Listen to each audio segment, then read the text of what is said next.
Você sente que tá perecendo na vida? Que alguma coisa não tá legal? Eu garanto pra você que é algum conhecimento que tá te faltando pra mudar isso daí. Vocês estão se sentindo à vontade, gente, me vendo com o cabelo todo bagunçado, como se estivesse bem aqui na minha casa mesmo, conversando comigo na minha frente? Oi, meu nome é Suelen Seraj, eu falo de reprogramação mental com base na Bíblia e garanto que a sua vida vai mudar se você praticar as coisas que eu ensino, mas pra praticar você tem que assistir tudo. Então faz os dois e bora! Eu escolhi esse comentário pra começar porque eu sonhava e pedi para Deus muito tempo para receber esse tipo de feedback, para passar esse tipo de percepção para as pessoas. Olha o que a Juliana Marinho falou. Su, você está muito linda, irradiando o brilho do Espírito Santo. Quantas vezes na vida eu falei, Deus, eu quero ser luz, eu quero que as pessoas vejam luz em mim, eu quero iluminar a vida delas, clarear as coisas para elas, dar esperança para todos. Ai, tá realizando! Gente, agora o comentário da Akale Sampaio, que eu tive que, com muita dor no coração, bloquear ela do meu Instagram. E ela veio falar no YouTube também um monte de coisa, aí eu tive que bloquear ela aqui também. Eu detesto fazer isso, principalmente com seguidor que tá errando, mas quer acertar, que eu sinto que é o caso dela, mas só que ela tava vindo fazer textos e mais textos que não estavam fazendo bem pra mim quando eu lia. Talvez por se tratar de uma seguidora mais antiga, né, que acaba que a gente já tinha um certo relacionamento aqui online e não gostei que do nada ela virou a chave contra mim e começou a falar um monte de coisa desnecessária, assim, ao meu trabalho no dia a dia, que é querer abençoar vocês. E aí só tava me fazendo mal. Eu falei, se só tá sendo ruim ao invés de bom, infelizmente eu vou ter que tomar uma medida aqui pra ela parar, porque ela tava até saindo do Instagram, onde eu já tinha bloqueado ela, veio aqui atrás de mim no YouTube. Então, assim, até hoje eu não sei se eu fiz certo de bloqueá-la. Mas Deus abençoe você se você estiver assistindo. Nada contra você, só fica tranquila e foca no crescimento da sua vida. E vamos aqui ao comentário dela, porque eu quero falar algo edificante, né, para os demais que estão assistindo. Eu fiz um vídeo sobre, tanto lá no Instagram quanto aqui no YouTube, tem vídeo também explicando por que você não deveria ficar toda hora falando, Deus, se for da sua vontade, se for da sua vontade, porque isso pode estar demonstrando um medo seu de estar toda hora querendo orar certo e com medo de orar errado, e ai Deus, será que é sua vontade ou não e tal, e não é pra gente orar se for da sua vontade, porque nem é assim direito que tá na Bíblia, né, praticamente só tem passagem falando, seja feita a sua vontade, praticamente. Então, enfim, não vou falar desse assunto aqui agora, mas ela perguntou assim, qual é o contexto? Ele falou isso por quê? Um comentário que eu recebi naquele vídeo, e aí eu fiz esse vídeo em questão que ela comentou, e aí eu respondi o seguinte, se eu tiver prolixo aqui nessa hora, me desculpa, tá? Porque eu tô querendo explicar o contexto, porque senão vocês vão boiar e não vão entender nada. Eu respondi por causa de um vídeo que eu postei, dizendo que ficar orando se for da sua vontade, não é que é proibido, não é pare para sempre. Eu sei que às vezes eu falo, pare de orar assim, mas é pra chamar a atenção das pessoas porque eu quero ensinar. Mas aí eu falei, pra evitar ficar orando se for da sua vontade, porque isso sabota a mente e impede de ter resposta. Primeira vez que ela ficou chateada ali foi quando ela disse, Sueli, eu amo seus conteúdos e mesmo só te conhecendo virtualmente, aprendemos a gostar de você. Fui em busca do vídeo que você citou e preciso discordar de você dessa vez, sem problemas. Discorde do que você quiser. Como serva de Deus, crente evangélica, quando oramos e pedimos a Deus que faça a vontade dele, que se for da vontade dele, estamos na verdade demonstrando um ato de amor, de fé, de total dependência de Deus. É a sua visão, não tem problema nenhum. Não há nada de errado em você pensar diferente de mim. E tem hora que você tá certa mesmo também. O problema é quando a pessoa foca e fica toda hora, meu Deus, será que é sua vontade? Será que é sua vontade? E é isso que eu quis dizer. As pessoas, algumas entenderam, outras não. Não se mistura fé com neurociência, PNL ou qualquer outra coisa. Aí você já viajou na maionese total. Porque eu estudei neurociência, eu estudo, né? Neurociência, PNL, lei da atração, tudo isso para poder embasar o que eu falo para vocês. Mas a minha base principal é a Bíblia. E eu não falo nada que eu acho que a Bíblia condenaria só porque é PNL, só porque é neurociência. Eu passo todas essas coisas que eu aprendo, científicas e tudo, pelo filtro da Bíblia. E se eu não vejo respaldo lá, eu não ensino. Eu não vou contra a Bíblia para ficar com a ciência, entendeu? Isso não aconteceu. Você se equivocou nessa interpretação sua. Pausa para explicar por que eu tô me explicando aqui, que esse não é o foco do vídeo. Eu não tô aqui só para me justificar para ela ou para vocês. Eu tô querendo que vocês se sintam seguros em que eu não vou explicar nada, ensinar nada baseado da minha própria cabeça ou simplesmente na ciência. Pode ficar tranquilo que tudo que eu falo eu vivo, eu apliquei, eu testei, eu tenho um contexto, não é nada com motivação ruim, para prejudicar nenhum de vocês, ao contrário, para trazer luz, clareza, para tirar vocês do medo, colocar vocês na base certa, que é tudo que Cristo fala. Então essa teórica justificativa que eu tô fazendo aqui não é para explicar alguma coisa, é para que vocês se sintam mais e mais confiantes naquilo que eu ensino, principalmente aqueles que me chamam de professora, de mentora e confiam no meu trabalho, confiam naquilo que eu falo, tá? Aí ela continua, essa fala, se for da sua vontade, assim como falou em Tiago, na sua carta capítulo 4, é uma fala que demonstra dependência de Deus, sinal de humildade, ok. E nosso cérebro não vai entender errado porque transcende a neurociência e vai para o campo espiritual. Nosso cérebro entende a Bíblia inteira errada. se a gente não souber filtrar, se a gente não souber interpretar, se a gente não souber administrar. Enfim, eu quis trazer esse comentário aqui, até porque essa seguidora querida que eu tive que bloqueá-la, talvez temporariamente, quem sabe, né? Começou a me perguntar de que igreja você é, eu quero saber quem que você segue, não sei o que, começou a fazer um interrogatório e me poupe porque eu não preciso de detetive, eu sou criadora de conteúdo, professora na internet, eu não sou uma criminosa pra ficar respondendo interrogatório de seguidor que ficou bravo comigo, tá bom, gente? Então, ó, se as pessoas fazem qualquer pergunta pra você, já pega esse ouro aí, com o sentido de edificação mútua e não como querer te colocar na parede, querer te julgar, responda. Mas se você vê que ela tá te perguntando pra te julgar, que foi o caso aqui, eu não vou responder, só pra avisar vocês aí. Vamos lá, seguir o barco. Eu não sei se vocês se lembram de uma história, porque o tema desse vídeo que eu tô falando com vocês, batendo esse papo, é que as pessoas perecem por falta de conhecimento. Eu lia a Bíblia desde os 18 anos de idade, quando eu entreguei minha vida para Deus, mas eu não entendia da forma correta muita coisa, a maioria das coisas. E vivia uma vida miserável por falta de conhecimento. Mas, Suelen, você não estava lendo a Bíblia? Como é que você tinha falta de conhecimento? Não só lendo a Bíblia, gente. Eu lia a Bíblia pra caramba, já li a Bíblia inteira várias vezes, desde aquela época dos 18 anos. Lia vários livros também cristãos, a maioria cristão na época. Depois eu comecei a abrir minha mente pra falar, por que eu só tô lendo livro de evangélico? Eu posso ler livros de outras pessoas e filtrar isso daqui, já tô com essa maturidade, porque se fosse no início eu ia absorver coisa que não era pra absorver, mas já tô com a maturidade de começar a filtrar, falar, opa, isso aqui não, isso aqui pode, isso aqui é legal, isso aqui o pastor disse, mas tá errado, não é só porque um pastor que disse que tá correto, é outra coisa que a gente não precisa perecer, aceitando todas as informações que vêm só porque é uma pessoa renomada, respeitada, um pastor, o que for, que está falando aquilo, tá? Todo mundo vai falar alguma coisa errada no meio do caminho, eu vou falar alguma coisa errada pra você porque eu acredito errado e acho que é certo, mas é sem querer. O pastor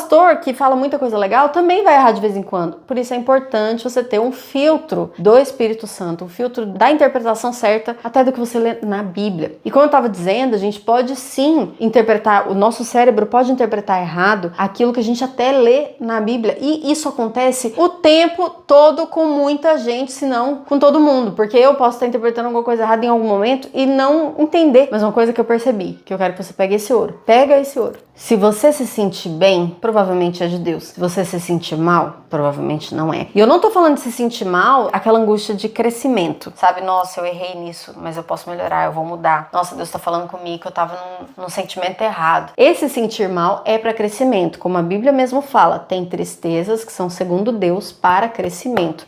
Saiba identificar também a tristeza, sentir mal que não vem de Deus, que é um negócio para te condenar, para te fazer se sentir péssimo, pior pessoa do mundo, só culpa, acusação, se sentir pequeno, sempre se avaliando para ver se tá errado. Esse sentir mal que não é de Deus, tá? Que Deus não veio para condenar, ele veio para salvar, ele veio para nos aperfeiçoar. Se você tá se sentindo triste para ser aperfeiçoado, aí pode ser de Deus sim, mas não fica remoendo aquilo muito tempo. Conserta, fala, eu vou melhorar nisso, vou me esforçar. Se eu cair de novo, Deus me ajuda a levantar de novo, não tem problema, ele me ama. Então, saiba diferenciar quando você for ler a Bíblia, escutar alguém falando, esses sentimentos que vão te dar pistas de algo que é de Deus ou que não é, entendeu? Algo que é de Deus ou que não é. Eu nem gosto de ficar classificando muito o que é de Deus, o que não é, porque pra mim não existe um negócio absoluto assim que põe numa caixa o que é de Deus e em outra caixa o que não é de Deus. 1 Tessalonicenses 5:21 fala, julgai todas as coisas. Aí tem gente que fala assim, mas eu tô julgando o outro pelo que ele fez, porque a Bíblia fala pra gente julgar as coisas. Não, peraí, julgar as coisas, não julgar as pessoas. Saiba diferenciar isso aí também, tá vendo? Interpretação errada que o cérebro pode fazer. Aí as pessoas saem julgando todo mundo, falam, mas a Bíblia diz pra eu julgar. Não, julgar as coisas, julgar um filme que você assiste, julgar coisas que os outros falam, palavras, né? No caso, julgar coisas, palavras, objetos, filmes, entretenimento, coisas que entram pelos seus ouvidos, pelos seus olhos, pra ver o que é bom e o que não é. Não é o que é de Deus, o que não é, e você simplesmente classificar tudo, pôr numa lista de Deus e diabo e agora corta tudo que é do diabo. Calma, não vamos ser religiosos. Eu já fui assim muito tempo e isso só me trazia miséria na vida, em todas as áreas, inclusive emocional, relacionamentos, miséria de forma geral. Não tô falando só de dinheiro, não. Só de dinheiro não, mas era dinheiro também. Julgai todas as coisas que a gente consome, que a gente assiste, que as pessoas falam e retenha o que é bom. Não é fale o que é de Deus, o que não é. Isso não tá na Bíblia. Os crentes, geralmente, né, que ficam ali julgando tudo. Minhas filhas, uma época eu ensinei pra elas dessa forma errada, religiosa como eu era, e ficava, isso aí não é de Deus, isso aí é de Deus, isso aí não é de Deus, isso aí é de Deus. Apontando pra todo lado, aí elas cresceram perguntando, mamãe, isso aqui é de Deus? Aí eu tive que corrigir isso daí, né? Ensinei pra elas, olha, não vamos dizer o que é de Deus, o que não é. Porque se a gente começar a colocar nessa classificação, a gente vai virar um extraterrestre, não vai conseguir conversar com outras pessoas, vai sair julgando também quando estiver conversando com elas. Tudo que não é pra julgar, não é de Deus que você falou.